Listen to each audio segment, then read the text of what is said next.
What up, Crypto Warriors? It's Ultra Crypto back at it again. Today is Friday, June 12th, 2020. If you're stupid enough to buy it, you'll pay the price for it one day. This is Jamie Dimon talking about Bitcoin. Jamie Dimon is the CEO of JP Morgan Chase. He's also stated in the past, you're wasting your time with it, talking about Bitcoin. Meanwhile, JP Morgan's Bitcoin alternative patent was rejected 175 times. So while he was talking trash about it, he was trying to file Bitcoin type patents, but they all got rejected. We've seen him stated in the past also that if any one of his traders or employees that work for JP Morgan Chase traded Bitcoin in their own personal time, he found out, he would fire them personally himself.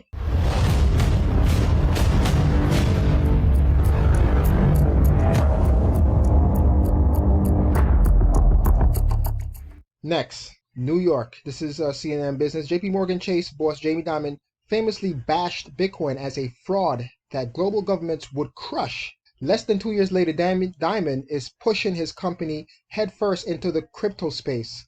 The bank is launching its very own digital coin. Don't listen to what they're saying. Look at what they're doing. This was as of last year, in February 15th of 2019. That they said that they were going to launch a digital coin, a JP Morgan coin.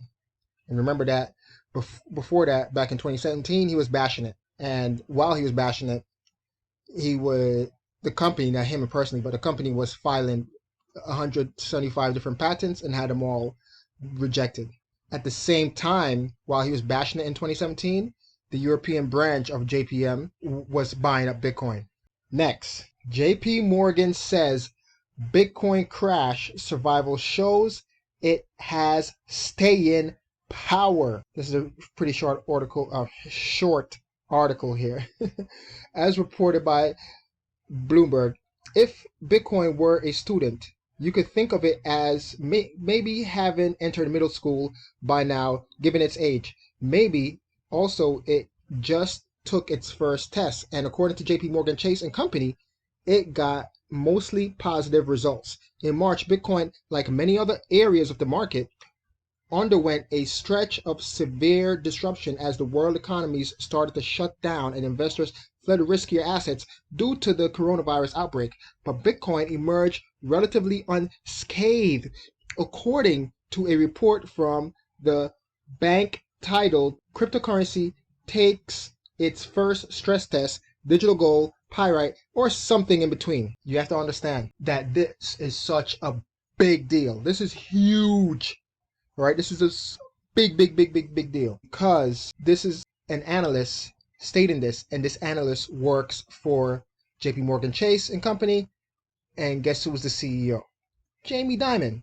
The cryptocurrencies largely survived the madness of March suggests longevity as an asset class, wrote strategists at the bank led by Joshua Younger and Nicholas, I'm not going to try to pronounce that, but they say price actions points to their continued use more as a vehicle for speculation than medium of exchange or store of value. Instead, Bitcoin appears to have been correlated to riskier assets like equities, the JP Morgan strategists said. And this story originally is from Bloomberg. I want you guys to understand what is happening here. They've been bashing Bitcoin for a long time, and while they were bashing Bitcoin, they were purchasing Bitcoin. At that time, they were also developing their own cryptocurrency, quote unquote, their own coin, because it's not really a cryptocurrency, their own coin, the JPM coin. And now they're trying to change the narrative because they filled their bags, right? So now they're going to change the narrative and say, yeah, Bitcoin, we've been in this space since 2010 or some nonsense like that, right?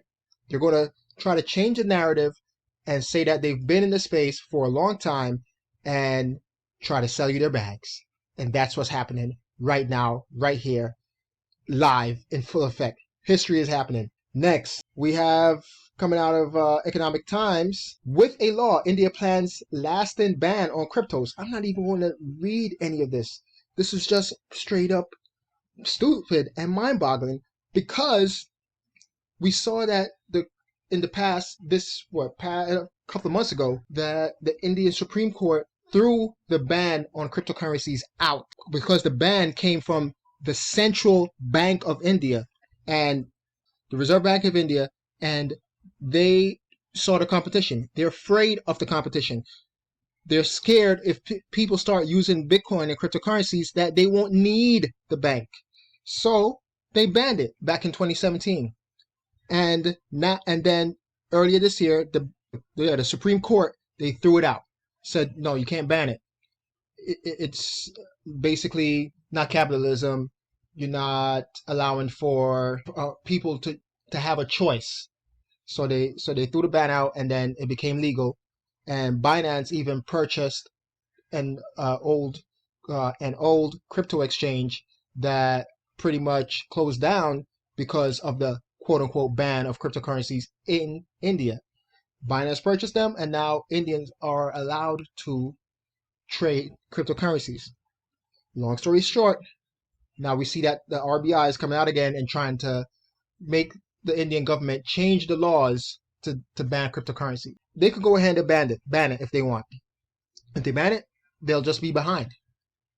Any country that's banning cryptocurrencies right now will be behind. The world is going digital. I would say that the world is already digital.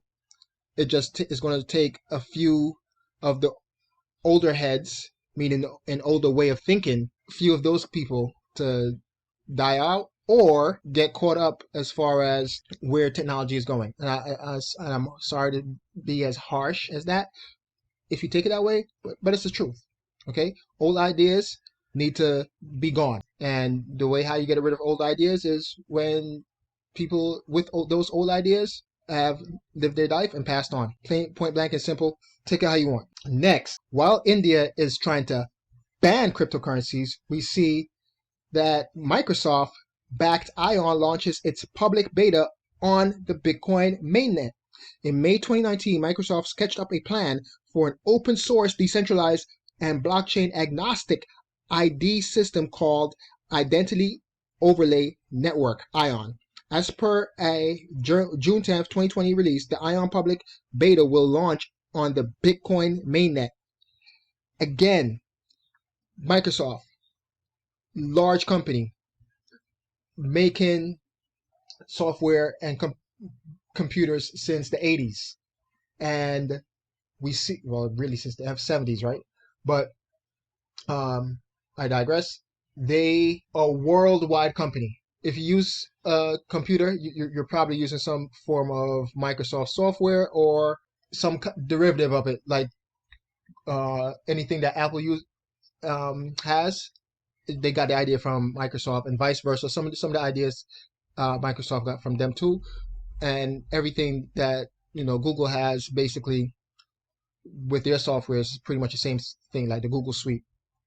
But my point is, Microsoft, large company, big company, everybody knows what Microsoft is. They're building on the Bitcoin mainnet.